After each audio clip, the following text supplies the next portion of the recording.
Salut les gens, c'est Crimzy et donc aujourd'hui on va se retrouver donc pour le tuto le plus attendu, le plus demandé, celui que vraiment le tuto que tout le monde m'a demandé, vraiment j'ai vraiment eu beaucoup de demandes.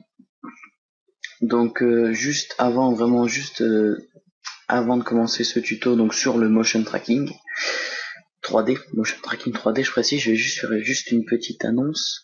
Donc comme vous pouvez le voir ici dans ma subbox, il y a quelque chose, donc On Your Edit et On Your Arts sont deux teams qu'on a créés, en quelque sorte des teams.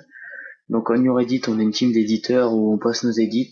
Franchement, ce serait sympa d'aller faire un tour, parce qu'il y a franchement, on est 6 ou 7 pour l'instant, mais si vous voulez être recruté, toujours demandez-nous, il n'y a pas de problème. Donc on upload nos edits et tout, ça peut être vraiment sympa. Et On Your Art, c'est la même chose que le On Your Edit, sauf que c'est pour les GFX, des speed art. Vraiment, n'hésitez pas à envoyer des messages pour si vous voulez être recruté, ou tout simplement aller vous abonner pour nous aider à grimper, à faire monter ces teams en notoriété. Donc alors, venons-en au tuto motion tracking. Donc qu'est-ce que c'est du motion tracking 3D? C'est par exemple, j'ai une cinématique ici, et j'ai mon texte qui est fixé. Par exemple, les deux parties de l'écho, mon texte est fixé. Ma cinématique bouge, normalement mon texte devrait être fixé en fait à la mouvement de la caméra, donc mon texte resterait devant, il bougerait avec la caméra. Sauf que là j'ai ancré mon texte, je l'ai ancré au milieu des deux hélicos. Regardez, il ne bouge pas. Et ici on peut le voir sur le montage de Super Connard aussi, hop, voilà, ça ne bouge pas. Donc vraiment, je vais vous montrer comment faire ça. Donc ça paraît compliqué, il y a beaucoup de choses à faire, mais en fait, à bout d'un moment, ça devient simple. Ça dépend pour quelle cinématique. J'ai eu vraiment des gros problèmes. Donc je vous demanderai si vous avez des problèmes de pas forcément venir me demander, parce que sinon je vais avoir beaucoup de monde, vu déjà les problèmes que j'ai personnellement. Je vais avoir vraiment beaucoup de monde qui vont venir me voir. Ça va être chiant et je galère déjà assez, il me manquer quelque chose, je sais pas, mais j'ai pas de chance. Donc, bref. Donc pour ce motion tracking, il vous faudra Vegas, Cinema 4D et Boujou 5.0. Alors Boujou, c'est le logiciel pour faire les points de profondeur, enfin tout ce qui est axe, pour fixer le texte, on va dire. Donc Boujou, c'est un logiciel à craquer, on va dire, à télécharger gentiment, illégalement. À moins que vous vouliez payer, mais perso, moi ça m'intéresse pas. Vous en avez pour 4 minutes chrono à le télécharger et à le craquer. C'est le truc le plus simple au monde. Vous avez un fichier rare. Vous avez juste à la déplacer, à les extraire. Il y a deux fichiers, un fichier Keygen et enfin un fichier craqué et un fichier normal. Et vous les mettez tous les deux dans le programme X-Files. Et voilà, c'est fini. Vous avez Boujou en 4 minutes chrono. Téléchargement compris. Non, sérieux, c'est vraiment très simple. Vous avez juste à marquer tuto crack Boujou 5.0 sur YouTube et vous allez trouver une vidéo avec un lien dans la description et ça va aller tout seul. Donc voilà. Alors on est sur les gaz. J'ai ma cinématique, donc c'est sur Trailer Park, un truc classique. Donc j'ai déjà fait tout ce qui est rendu et tout pour les courses pour gagner en temps. Alors donc vous arrivez, donc vous avez votre cinématique, vous pouvez la recadrer. Donc par exemple, je viens de voir que j'ai pas fait gaffe, j'ai une bande noire ici. J'ai fait le rendu avec, tant pis. Mais vous recadrez bien là pour enlever le truc spectateur et tout. Ensuite, donc vous choisissez bien aussi le morceau que vous voulez enlever. Les morceaux que vous voulez enlever, vous gardez seulement le morceau que vous voulez garder. Une fois que vous avez ce morceau là, vous faites clic droit, propriété. Vous allez faire, normalement vous êtes en rééchantillonnage intelligent, vous allez donc désactiver le rééchantillonnage. Et ici, conserver les proportions, normalement c'est coché, vous le décochez. C'est vraiment deux étapes importantes, vous vraiment cocher, désactiver le rééchantillonnage et décocher, conserver les proportions. Ensuite vous faites OK. Vous faites votre rendu normal en MP4 ou enfin ce que vous faites d'habitude, le rendu normal. Moi je l'ai déjà ici, c'est clip. Donc alors je vous conseille, donc petite parenthèse, pour un motion tracking avec un texte, enfin vraiment, par exemple ce motion tracking là, je vais créer un dossier spécial ce motion tracking. Normalement je l'appellerai séquence trailer park. Tous mes fichiers motion tracking maintenant je les appelle, je fais un dossier entier où il y a écrit séquence avec le nom de la map. Tout simplement parce qu'après vous allez avoir un pack, 200 images à peu près. Et voilà, en fait, une fois que vous avez fini votre edit, vous pouvez les supprimer facilement quand vous avez fait des dossiers bien classés. Parce que sinon, ça vous fait des trucs d'1 giga ou 2 gigas complètement inutiles sur votre ordinateur une fois que l'edit est fini. Et franchement, je trouve ça dommage de gaspiller le peu de place qu'on a souvent. Donc, faites bien des dossiers bien classés et tout pour bien pouvoir supprimer facilement ou même accéder à vos motion tracking facilement.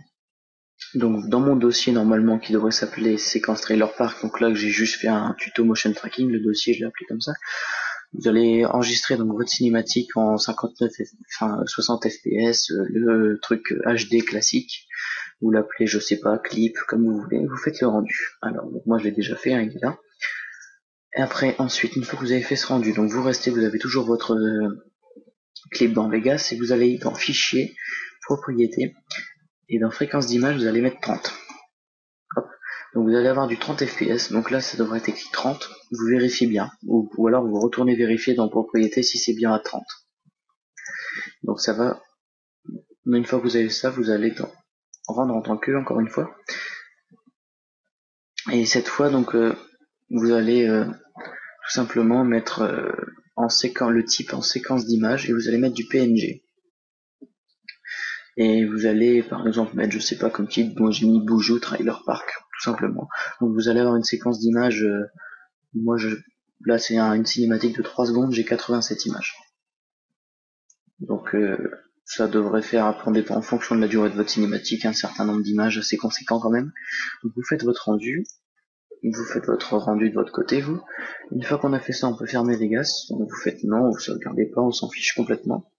Vous ouvrez Boujou. Alors, on va ouvrir Boujou.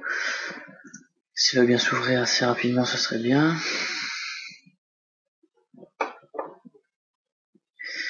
Oui, bon. Voilà, et là il est ouvert. Donc voilà un peu à quoi ça ressemble Boujou. Vous faites Import Sequence. Vous allez choisir dans vos fichiers votre séquence d'image.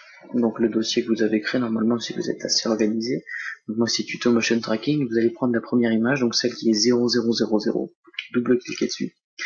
Donc là on peut voir qu'en bas ça nous met l'affichage des images de la première et la dernière, et vous allez faire apply ou je sais pas comment on dit. Ici vous avez un petit message qui s'affiche par rapport à une chaîne alpha qui a été détectée dans la séquence, vous me faites tout le temps non. Après vous allez dans frame rate et vous mettez à 30, comme c'était 30 images par seconde, là c'est pareil, et vous refaites apply. Une fois que tout ça c'est fait, vous faites close. Donc là on peut voir qu'on a notre jolie cinématique dans Boujou.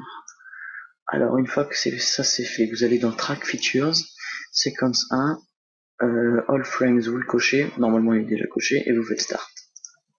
Donc là je vais accélérer normalement parce que ça va être un petit peu long. Donc j'accélérerai, je couperai.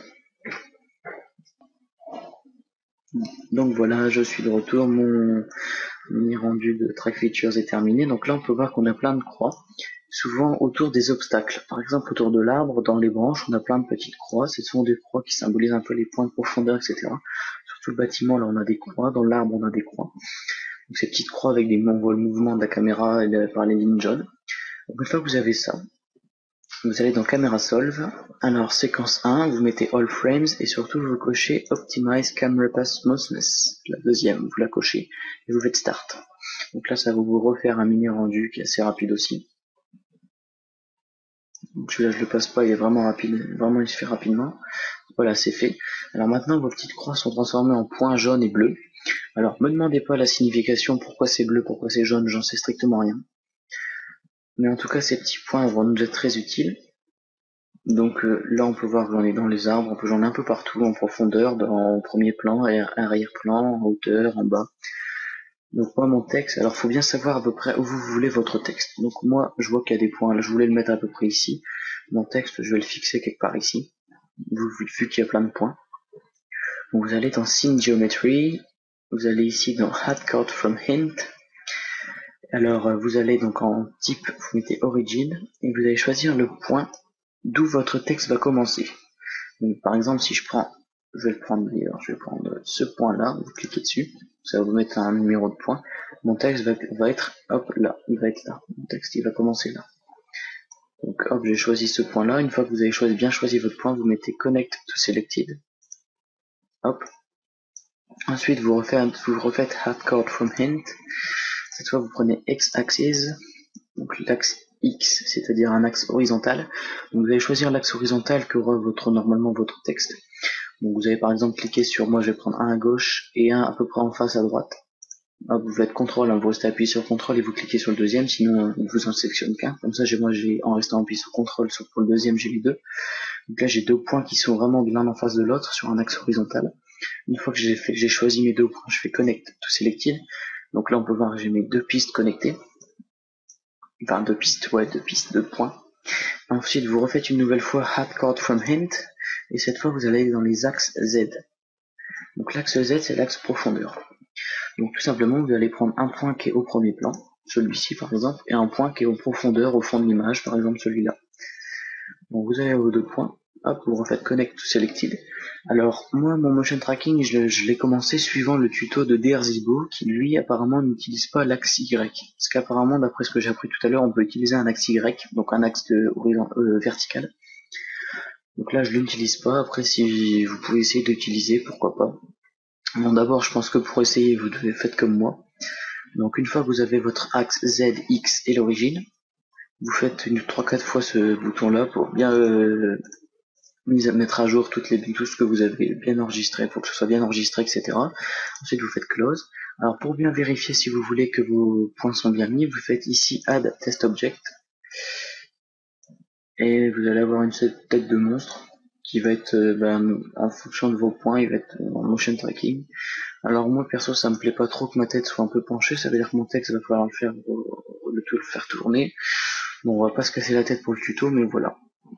Veillez bien, pourquoi pas, à ce que la tête soit bien à plat pour que ce soit plus pratique pour le texte après sur Cinema 4D. Donc une fois que j'ai bien vérifié ça, on fait CTRL Z pour annuler. Ensuite, vous allez dans Export, Export Camera Solve. Vous allez dans Parcourir. Vous allez aller chercher votre dossier, le dossier normalement en séquence. Donc moi, mon dossier c'est tuto motion tracking. Et ici, donc, vous allez en type, vous allez changer. Vous allez prendre Cinema 4D. Et vous allez mettre, je sais pas, moi je vais mettre Project One. Donc voilà. Soit vous mettez là, vous faites votre sauvegarde là, et après vous pouvez changer le type ici. Donc là, maintenant il est en Cinema 4D. Veillez bien à changer le format qui passe de Boujou à Cinema 4D. Il faut bien avoir du Cinema 4D. Ensuite, une fois que ça, il n'y a plus rien à changer ici, vous allez ici dans Scale Sync By, surtout, vous avez normalement tout le temps, vous avez 1.000. Hop, vous l'enlevez et vous mettez à la place, vous mettez 100. Veillez bien à mettre 100 et ensuite vous faites Save.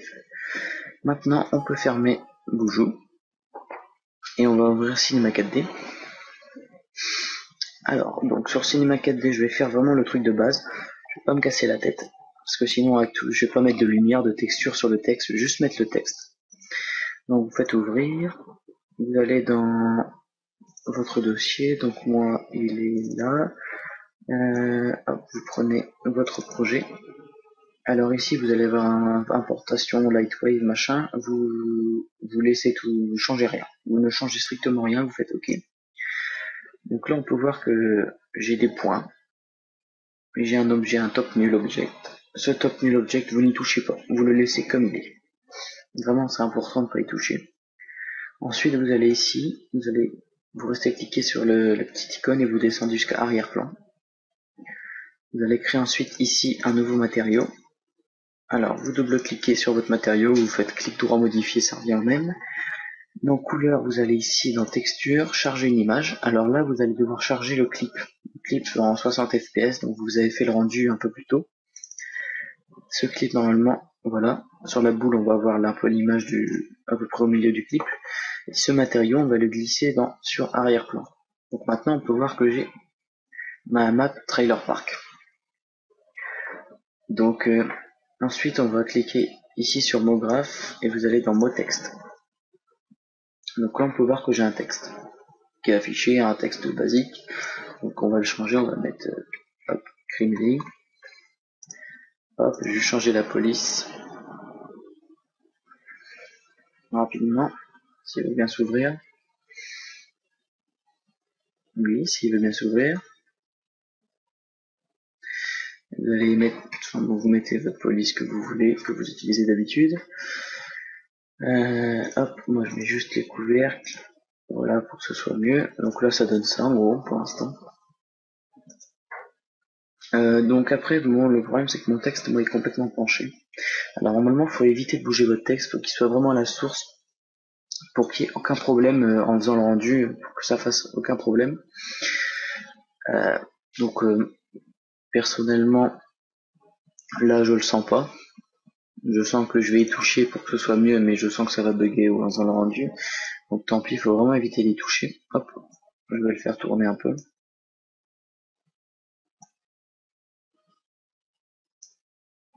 Pour que ça ressemble plus à quelque chose. Voilà, on a même pas l'impression qu'il est par terre mon texte, mais c'est pas grave, c'est tant pis. Hein. Donc moi j'ai envie de mettre une petite ombre pour donner vraiment un effet. Donc en sachant que l'ombre elle suivra les lettres. Il n'y aura pas de problème, elle bougera pas indépendamment. Donc pour mettre une ombre, vous allez ici cliquer une fois encore sur cette icône et vous allez dans sol. Donc votre sol, vous le glissez en dessous de votre texte à peu près. Ce sol, vous allez faire un clic droit et vous mettez propriété Cinema 4D. Vous allez dans rendu et vous décochez ombre propre et vous cochez composition avec le fond, pardon. Ensuite, vous allez cliquer sur le matériau de la map qui est sur l'arrière-plan. Vous restez appuyé sur CTRL et vous le glissez sur sol pour qu'il soit dupliqué. Donc voilà, mon sol on le voit pas. Ensuite, vous allez tout simplement cliquer une fois là, vous avez une lumière. Cette lumière, on va la mettre un petit peu au-dessus. On va mettre ombre, masque d'ombre, ombre diffuse. Donc normalement, j'ai une ombre. Bon là, elle est vraiment moche, mais on va pas s'en occuper. Je pense pas que ce soit le but. Là, vous faites une ombre bien. Voilà, donc là, ça donne déjà un petit effet. Ma lumière, elle fait vraiment un petit effet sympa. Et donc normalement, après, vous réglez vos paramètres de rendu. Donc après, vous mettez vos textures, hein, tout ce que vous voulez, tout ce que vous avez besoin de mettre, en évitant à tout prix de bouger le texte. Déjà, je sens que je l'ai juste tourné un petit peu. Je sens que il va bouger au rendu. Donc ensuite, paramètres de rendu, ici. Alors sortie, donc 1280 x 720, vous vérifiez bien qu'en vitesse de défilement il est à 30, pour 30 images par seconde. Normalement vous n'avez rien à changer ici. Image, vous mettez toutes les images. Alors après ici, si vous voyez que vous avez une image, la première image qui est faux, qui est pas belle, vous voulez l'enlever, vous pouvez bouger pour que le rendu parte par exemple de la 10e image à la dernière, ou inverse qui part de la première image à seulement la 50e, après à vous de voir. Ensuite d'enregistrer, vous changez le format évidemment, vous mettez en film QuickTime. Vous vérifiez bien le son, enfin 8 bits canal. Le chemin d'accès, vous définissez un chemin d'accès. Donc moi je mets ici, on va mettre motion tracking. Bon j'ai foutu mes majuscules en l'air, c'est pas grave. Voilà, vous avez un chemin d'accès, etc. Voilà, tout simplement vous quittez. Et si vous voulez faire votre rendu, vous cliquez là. Et c'est parti. Et vous faites votre rendu. Alors, je vais juste regarder un petit peu ce que ça donne. Voilà, je vais pas attendre la fin du rendu. Hein. Donc voilà, c'était le tuto motion tracking. Surtout si vous avez des problèmes, c'est normal. Moi aussi j'en ai. Hein. J'ai vraiment beaucoup. Pour ceux qui y arrivent du premier coup, bien joué, parce que là, même là, enfin surtout à retenir, c'est éviter de bouger son texte.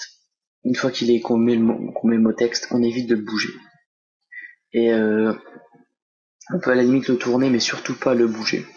Même en le tournant, des fois, ça m'a fait le coup que ça ne marchait plus, le texte bougeait avec la cinématique. Et surtout, bien ne pas oublier donc de bien mettre les points de profondeur, etc.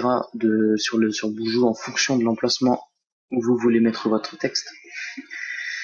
Et puis voilà, donc c'était Crimzy. N'hésitez pas donc à vous abonner à ma chaîne si ce n'est pas déjà fait. N'hésitez pas à aller voir mon dernier edit, le trailer pour la montage. Puis surtout, n'hésitez pas à faire passer cette vidéo, pourquoi pas. Et donc demain, je ferai un commentary pour expliquer quelques petites choses importantes. Un commentaire assez rapide, hein, donc n'hésitez pas à le regarder. Hein, c'est des choses importantes. Ça dure 4 minutes, ça va aller très vite. Donc voilà, je vais fermer le tuto pour maintenant. Et je crois qu'en plus mon motion tracking marche, ça me fait plaisir pour une fois. Donc voilà, c'était Crimzy, c'était le tuto du motion tracking que tout le monde me demandait. J'espère que ça vous a plu et je vous dis à la prochaine. Ciao.